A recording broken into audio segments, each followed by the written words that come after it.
बायट-सैवर्ट्स law. अभी तक मैंने आपको जो पढ़ाया है बेसिकली वो बायट-सैवर्ट लॉ से आया है, वो ट्रेस बैक किया गया है। आपके पास मैग्नेटिक फील्ड के प्रोडक्शन के ऊपर सीरीज ऑफ एक्सपेरिमेंट्स किए गए एंड एक्सपेरिमेंट के बाद एक स्टोरी सामने आई। सारी एक्सपेरिमेंट्स के बाद क्या स्टोरी सामने आई? कोई भी मान के चलो आपके पास एक वायर है, let us take any DL length wire. कोई भी इस वायर में करंट कैरिंग वायर है, इसमें करंट आई जा रहा है, तो इधर एक कोई भी डीएल लेंथ वायर ले रहा हूं मैं, एंड इसकी वजह से ये एक पॉइंट है पी, इधर मैं एक फील्ड निकालना चाहता हूँ पॉइंट पी पे because of this DL length wire. ये let this be R vector, ठीक है। और डीएल वेक्टर तो आपको यहाँ पर दिखाई दे ही रहा है, this is DL vector and angle between them is theta. DL vector and R vector के बीच का एंगल लेट थीटा है। तो बायट-सैवर्ट लॉ बोलता है magnetic field at A distance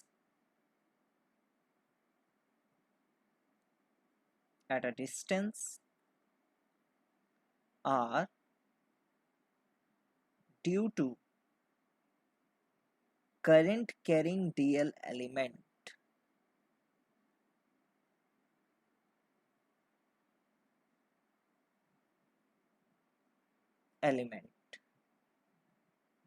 is, पहली बात, proportional to current,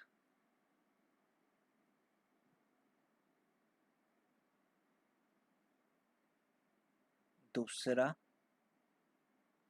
proportional to length of element मतलब DL, थर्ड प्रोपोर्शनल मतलब डायरेक्टली प्रोपोर्शनल, खाली प्रोपोर्शनल में लिख रहा हूं, डायरेक्टली प्रोपोर्शनल, सब directly proportional.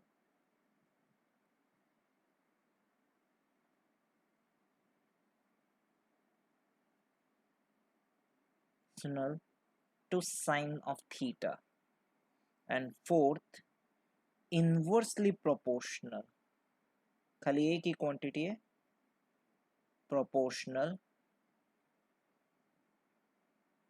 to r square। तो जब ये सारी क्वांटिटी को आप मिक्सअप करते हैं, ये सारी क्वांटिटी को मिक्सअप करते हैं, तो आपके पास बनता है b वेक्टर का mod is given by 1 mu by 4 pi I dl by dl sin theta by r square। और अगर इसको वेक्टर फॉर्मेट में देखा जाए, और ये बहुत ही छोटा सा होगा इसकी वजह से, तो db वेक्टर लिख लेते हैं, mu upon 4 pi I dl vector cross R vector by R cube. देखो ये वो चार्ज के जैसे एकदम सिमिलर टाइप लग रहा है। अब आप बोलेंगे सर कैसे पता चलेगा कि हम उधर से कैसे लेकर आए? देखो सीधा सीधा बात बताता हूँ। सबसे पहले ये लॉ आया, ये जो आपके सामने लिखा हुआ है वेक्टर फॉर्मेट में, ये एक्सपेरिमेंटल है, ये बहुत सारे एक्सपेरिमेंट से आया, राइट। और हमने इसको क्या किया, ट्रेस बैक किया चार्ज के लिए। देखो कैसे ट्रेस बैक किया वो समझाता हूँ। अब हम चार्ज से स्टार्ट करेंगे। Because of charge magnetic field is given by one charge, 1/4 pi epsilon naught, sorry 4 pi बोल रहा हूँ, एप्सिलॉन नॉट बोल रहा हूँ, mu upon 4 pi Q V vector cross R vector by R Q. ऐसा था बिकॉज ऑफ वन चार्ज। अब DL element है, डीएल एलिमेंट है, डीएल एलिमेंट में करंट जा रहा है, करंट जा रहा है, इसका मतलब क्या जा रहा है, इलेक्ट्रॉन जा रहा है विथ ए वेलोसिटी वीडी। याद आया जैसे हम करंट कैरिंग कंडक्टर का करते थे। with a velocity vd and number of element charge per unit volume n है। देखो मैं वही लिखूंगा जो यहाँ पर लिखने वाला हूँ। This charge q is can be this charge q, यहाँ पर जो टोटल चार्ज q है हम बोल सकते हैं total number of charges per unit volume, यहाँ पर टोटल चार्ज q e है into number of electron which can be represented as number of charge per unit volume into volume क्या AdL। ये कहाँ से आया, ये ऑलरेडी एक्सप्लेन्ड है फ्रॉम द लास्ट लेक्चर। तो मैं यहाँ पर वापस से लिखूंगा EnVAdL, V वेक्टर की जगह पे Vd लिखूंगा cross R vector by R cube. अब तक तो आपको समझ में आ जाना चाहिए कि वहां पर I कहाँ से आया और DL कहाँ से आ गया।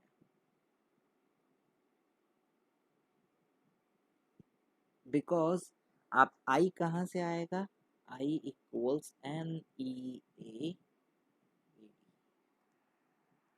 ये जो एक्सप्लेनेशन है ये मैं पहले भी दे चुका हूँ। तो हमारे पास जब क्या हुआ, ये फॉर्मूला आया, ये जो फॉर्मूला आया, ये फॉर्मूला आया कैसे, एक्सपेरिमेंटल फॉर्मूला। जब एक्सपेरिमेंटल फॉर्मूला आया हम इसको ट्रेस बैक किए और हमको ये वाला पार्ट मिल गया, ये वाला पार्ट मिल गया।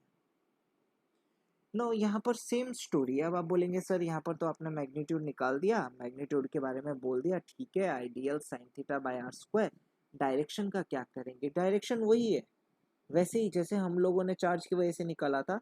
नोट दैट आपके पास magnetic field is perpendicular to current element as well as R vector, दोनों को परपेंडिकुलर होनी चाहिए। और उधर टेबल किस किस की बनी थी, Q V R की। यहाँ पर बस Q नहीं होगा, I जो DL का डायरेक्शन है और R अब भी आ जाएगा, ये टेबल आराम से आ जाएगा।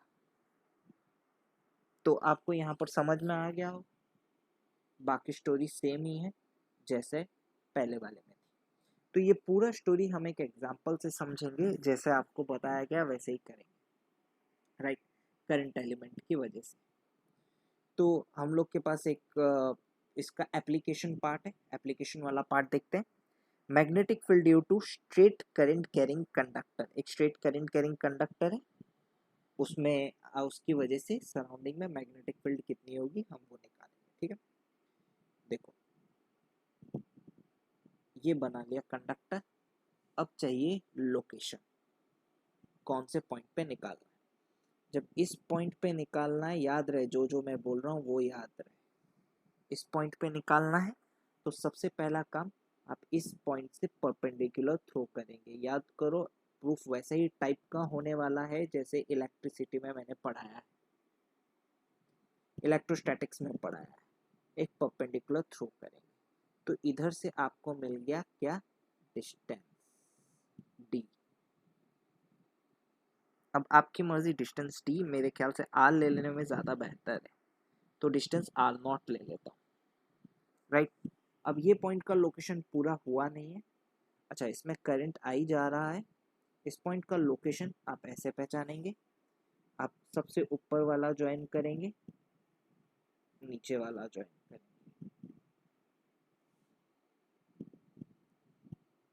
And alpha beta positive negative जैसे उधर था इधर भी वैसे ही रहेगा, देयर आर नो चेंजेस।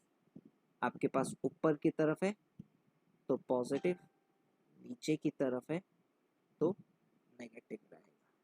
अभी दोनों में पॉजिटिव लिख रहा हूँ फॉर्मूला बनाने के लिए, बाद में जब आप रिप्रेजेंट करेंगे तो आप उसी हिसाब से लिख दीजिएगा, राइट। तो आपके पास यहाँ पर अल्फा बीटा आ गया, इसका पूरा लोकेशन आ गया। अब मेरे पास फॉर्मूला पूरे वायर का नहीं है, मेरे पास फॉर्मूला है ओनली एलिमेंट का, बायोट-सैवर्ट लॉ, वो एलिमेंट ही निकाल के देता है। तो एक एलिमेंट की वजह से मेरे को फॉर्मूला पता है, पूरे इसका तो वायर का फॉर्मूला मैंने पढ़ा ही है। जब एलिमेंट का ही पता है तो यहाँ पर क्यों ना एलिमेंट ही उठा ले। तो हम लोगों ने क्या किया, यहाँ पर एक एलिमेंट उठाया, a very small element, DL element उठा लिया मैं, ये रहा, this is a DL element.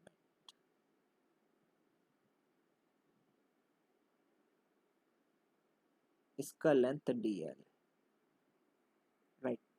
अब डीएल एलिमेंट यहाँ से मैंने कोई भी, या DX element whatever you like, यहाँ पर उठा लिया है, यहाँ से एक्स डिस्टेंस की दूरी पे, डीएल क्यों, डीएक्स ले लेते हैं, कोई इशू नहीं है। यहाँ पर ऊपर से एक्स डिस्टेंस की दूरी पे एक डीएक्स एलिमेंट उठा लिया है, ठीक है। अब इसकी वजह से मैग्नेटिक फील्ड तो आएगी ही आएगी, यहाँ पर आएगी। इसकी लोकेशन हम लोग पूरी बनाएंगे, आर वेक्टर बनाना ज़रूरी है क्योंकि खाली एलिमेंट से काम नहीं चलता है। देखो फॉर्मूला आपको बताया है, एक एलिमेंट अगर बायोट सेवर्ट लॉ का आप यूज़ करेंगे तो आप डीएल एलिमेंट चूज़ किए तो उसके अक्रॉस करंट भी पता होना चाहिए और साथ में आर वेक्टर भी पता होना चाहिए, तभी जाके बात बनेगा। तो यहाँ पर भी मैं वही कर रहा हूँ, यहाँ पर dx एलिमेंट चूज किया तो r वेक्टर भी पता होना चाहिए। तो r वेक्टर पता करने के लिए हम क्या किए, इस पॉइंट को इधर से इधर ज्वाइन किए, this is our r vector,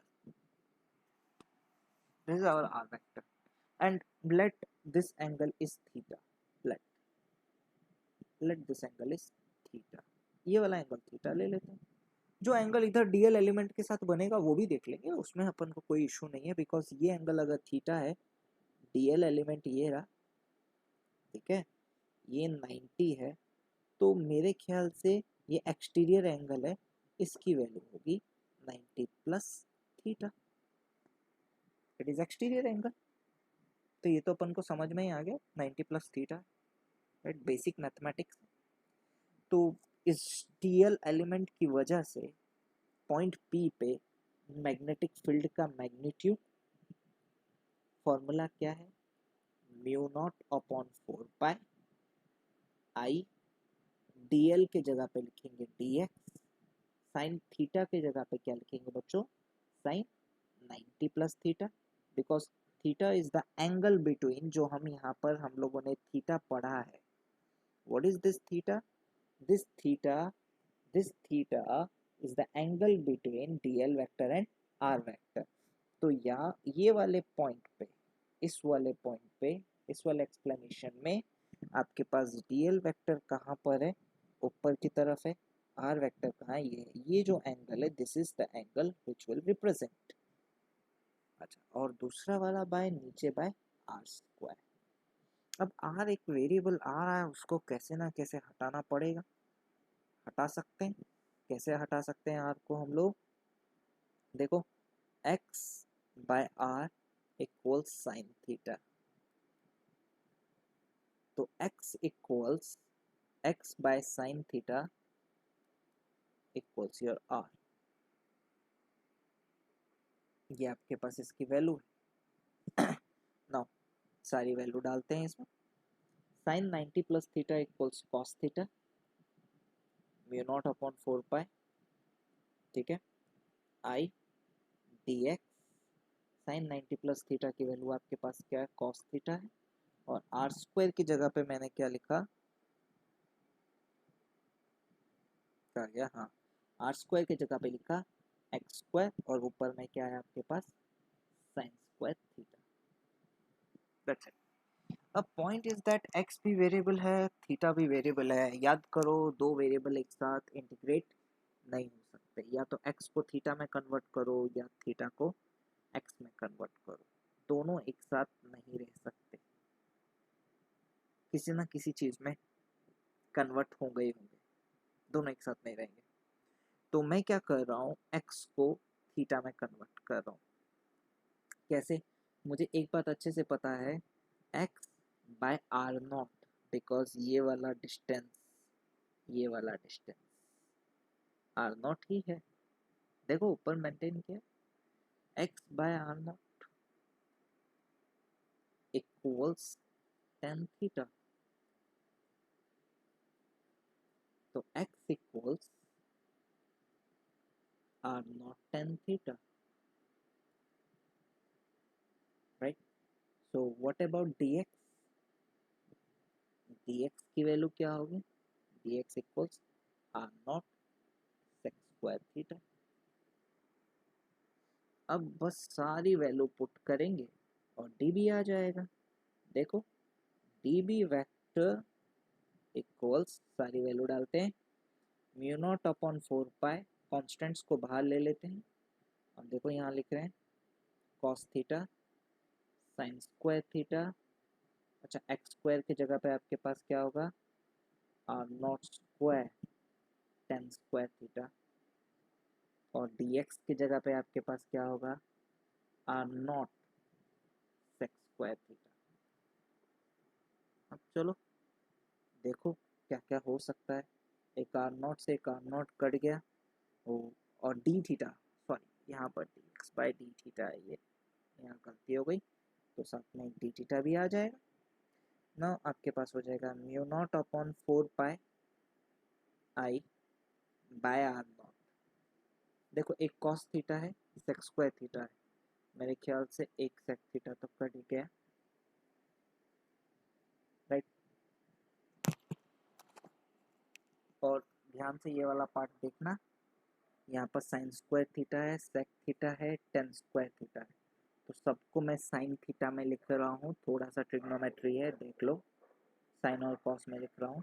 sign square theta, sec theta खाली बचा है तो नीचे में आके कॉस थीटा, टेन थीटा हो गया तो ऊपर हो गया sign square theta by ten square theta, तो ऊपर cos square theta D theta. कुछ नहीं बच रहा है, सब कट रहा है, बस खाली एक कॉस थीटा बच रहा है, राइट। तो आपके पास फॉर्मूला क्या हो गया? dB equals mu naught upon 4 pi I by are naught cos theta D theta. थोड़ा सा कॉम्प्लिकेट इसलिए लग रहा होगा बच्चों आपको क्योंकि थोड़ी ट्रिग्नोमेट्री है, राइट। अब और कुछ नहीं है। थीटा कहाँ से कहाँ वेरिएबल है? अल्फा से लेकर बीटा तक, सॉरी उल्टा बोल दिया, नीचे से लेकर ऊपर होता है, तो बीटा से लेकर अल्फा तक ना। कॉस थीटा बी की वैल्यू हो जाएगी आपके पास mu naught upon 4 pi I by are naught. So cos theta का इंटीग्रेशन होता है आपके पास साइन थीटा, वो भी पॉजिटिव, बीटा अल्फा, तो mu naught upon 4 pi I by are naught sine alpha minus sine beta. ये बेसिक फॉर्मूला हुआ, आगे आपको बताऊंगा, डोंट वरी, डायरेक्शन भी बताऊंगा। अब देखो यहाँ पर मैंने वापस से समझाता हूँ कैसे किया। मेरे को फॉर्मूला पता था करंट एलिमेंट का, तो मैंने करंट एलिमेंट चूज किया, उसकी वजह से पॉइंट पी पे मैग्नेटिक फील्ड कितना है वो लिखा। तो करंट एलिमेंट चूज करने के बाद सबसे पहले हमारा काम होता है डिस्टेंस बनाना, एंगल बनाना। दो चीज तो बहुत इंपॉर्टेंट है, डिस्टेंस एंड एंगल, तभी जाके फॉर्मूला पूरा होगा।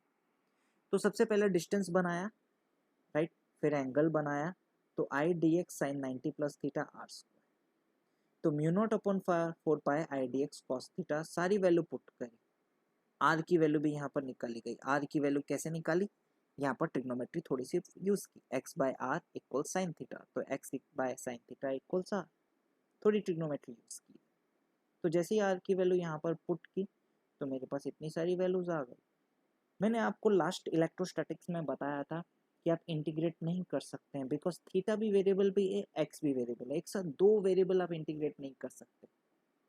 इधर आपको सबको थीटा में लिखना पड़ेगा या तो सबको किस में लिखना पड़ेगा? एक्स में। तो what we prefer X, X को थीटा में कन्वर्ट कर दो। We prefer to convert X to theta, to convert X to theta, right. तो यहाँ पर कैसे कन्वर्जन किया जाता है बताया हूँ, कोई एक रिलेशन निकाल लो, तो x by are naught equals ten theta, तो x equals are naught ten theta, T X by D theta की वैल्यू आ गई। अब सारी वैल्यू रख दी मैंने, कॉन्स्टेंट्स को बाहर निकाला, सारी वैल्यू रख दी, थोड़ा ट्रिग्नोमेट्री का कैंसलेशन हुआ, कैंसलेशन के बाद मेरे पास ये वाली वैल्यूज बची, सिर्फ एक कॉस थीटा बचा और कुछ नहीं बचा, और उसको इंटीग्रेट कर दिया बीटा से लेकर अल्फा तक। So this is our formula, sine alpha minus sine beta, right. तो डिफरेंट केसेस मैं आपको बताऊंगा, don't worry about that. Now सबसे पहले डायरेक्शन के बारे में बात करेंगे। इधर डायरेक्शन क्या होगा, तो आप सारा डायरेक्शन देख सकते हैं। अच्छा, एक और चीज़, इधर एक इम्पॉर्टेंट बात है जो बता दूं मैं आपको। आप बोलेंगे sir b vector is a, ये d b is a vector quantity, आप इंटीग्रेट कैसे कर दिए?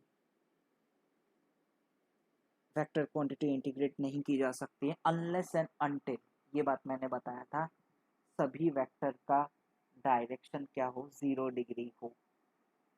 वेक्टर क्वांटिटी इंटीग्रेट नहीं की जा सकती, इसलिए मैंने वो इलेक्ट्रिक फील्ड वाला स्टोरी पूरा बताया था आपको। तो यहाँ इंटीग्रेट मैंने कैसे कर दिया, vector quantities can not be integrated, यहाँ इंटीग्रेट कैसे कर दिया, बिकॉज इसकी वजह से, इस करंट एलिमेंट की वजह से यहाँ पर डीबी वेक्टर का डायरेक्शन के बारे में अगर बात करते हैं,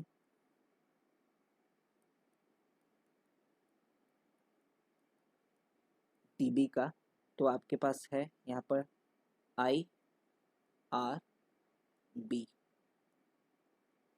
देखो आई का डायरेक्शन आपके पास कहाँ है, जे कैप। आर मैं यहाँ पर पूरा का पूरा जैसे बनाता हूँ वैसे बनाऊंगा, ये हो गया आपके पास एक्स, सॉरी वाई एक्स,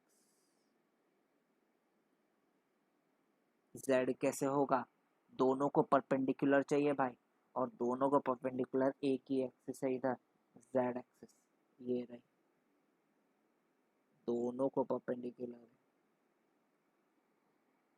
तो जब दोनों को परपेंडिकुलर है तो आपके पास बना दो, डायरेक्शन लिख दो, उसी के डायरेक्शन या तो बाहर की तरफ या तो अंदर की तरफ, और कोई ऑप्शन नहीं है।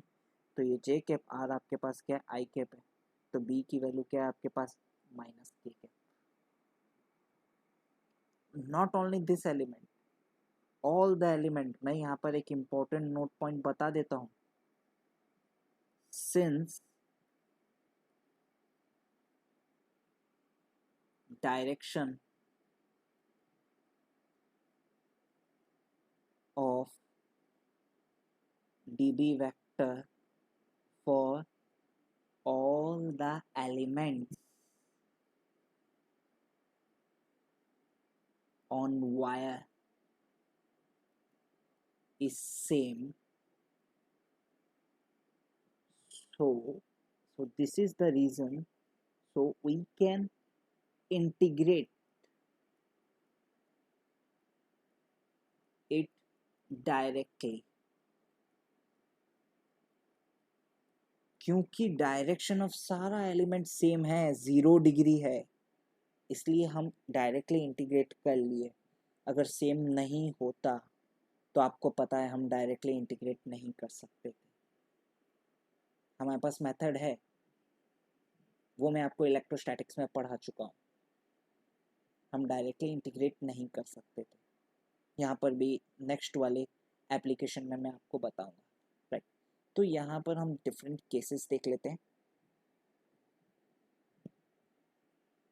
इसी को लेकर। अब देखो फॉर्मूला तो आपके पास आ गया है। सबसे पहला केस ए, अगर आपके पास वो पॉइंट कहाँ लाई कर रहा है, इधर लाई कर रहा है, बीच में, कहीं बीच में लाई कर रहा है, तो ऐसे केसेस में आपके पास अल्फा यहाँ पर पॉजिटिव होगा, बीटा नेगेटिव होगा।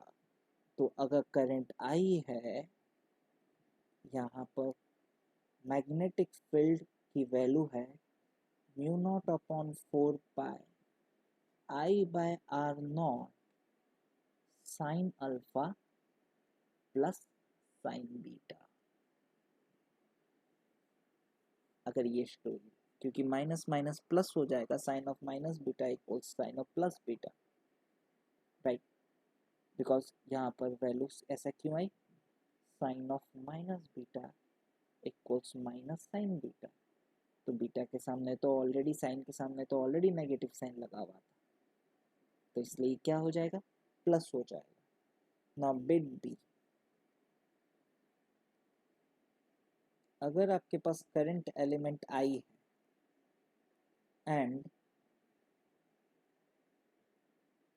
इस पॉइंट पे आप क्या करना चाहते हैं, मैग्नीट्यूड निकालना चाहते हैं करंट एलिमेंट ये वाले पॉइंट पे,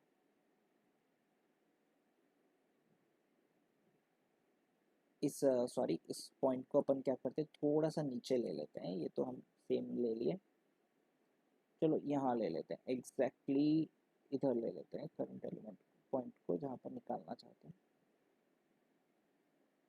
तो यहाँ पर आपने परपेंडिकुलर ड्रॉ किया, दोनों एंड को ज्वाइन किए, देखो यहाँ पर आपके पास अल्फा की वैल्यू कुछ पॉजिटिव आ रही है, alpha equals a positive quantity and beta equals 0। तो यहाँ पर मैग्नेटिक फील्ड की वैल्यू आ जाएगी mu naught upon 4 pi I by are naught sine alpha, value आ जाएगी। देखो नेगेटिव कभी नहीं आने वाली है, डोंट वरी, चल रहा है ना, नेगेटिव कभी नहीं आने वाली है। सारा सिनेरियो दिखा देता हूँ, आप बोलेंगे सर ऊपर होगा तो वैल्यू नेगेटिव आ जाएगा, कभी नहीं आएगा, डोंट वरी अबाउट दैट। सी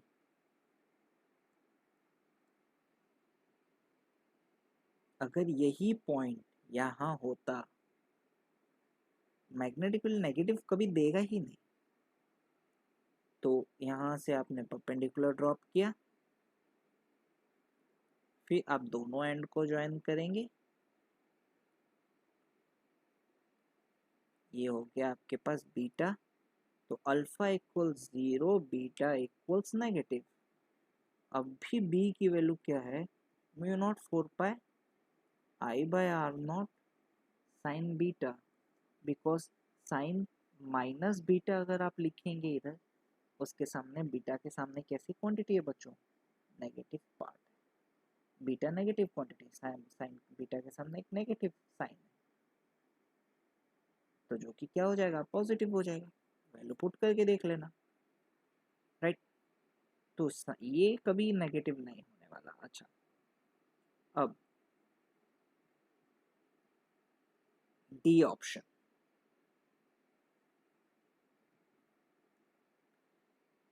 अगर ये दोनों ये पॉइंट यहाँ पर लाई करेगा तो आप क्या करेंगे, एज यूजुअल इसको थोड़ा सा एक्सटेंड, ये आपने डाल दिया परपेंडिकुलर, इधर से इसको टच करेंगे, इधर से इसको टच करेंगे, तो आपके पास this one is alpha and this one is beta, तो alpha equals positive, beta equals positive, formula हो जाएगा आपके पास b equals mu upon 4 pi I by are naught sine alpha minus sin beta, again a positive quantity because sin alpha will be greater than sin beta, sin alpha is greater than sin beta, why question में दिखाई दे रहा है since alpha is greater than beta, alpha is greater than beta, तो sine alpha sine beta से ज़्यादा ही होगा, तो again a positive quantity, right. Now infinite का केस, infinitely long wire,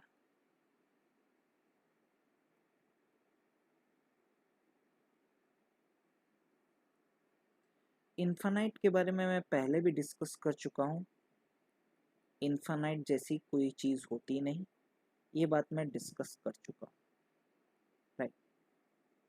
तो देख लो, अगर इनफाइनाइटली लॉन्ग के बारे में बोल ही दिया है, समझा देता हूँ।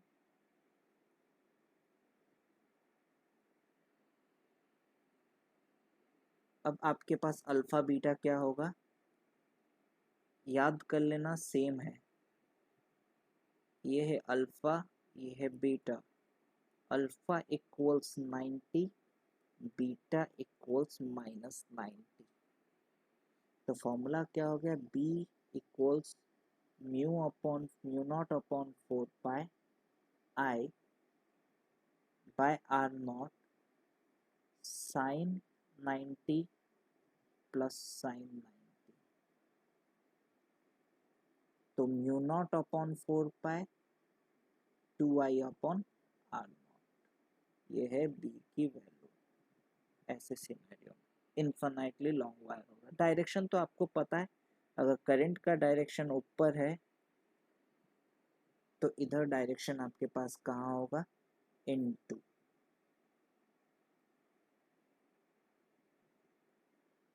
राइट, इसके बारे में इन्फिनाइटली लॉन्ग वायर के बारे में और भी डिटेल में डिस्कस करेंगे, पर इधर नहीं। वन साइड इन्फिनिटी,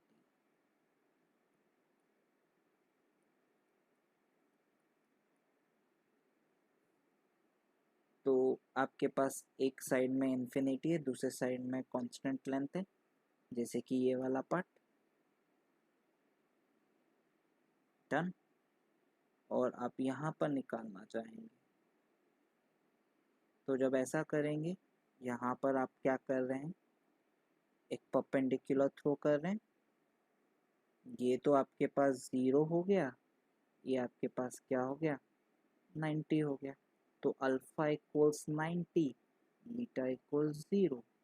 फॉर्मूला हो गया mu naught upon 4 pi I by are naught, ये हो गई बी की वैल्यू।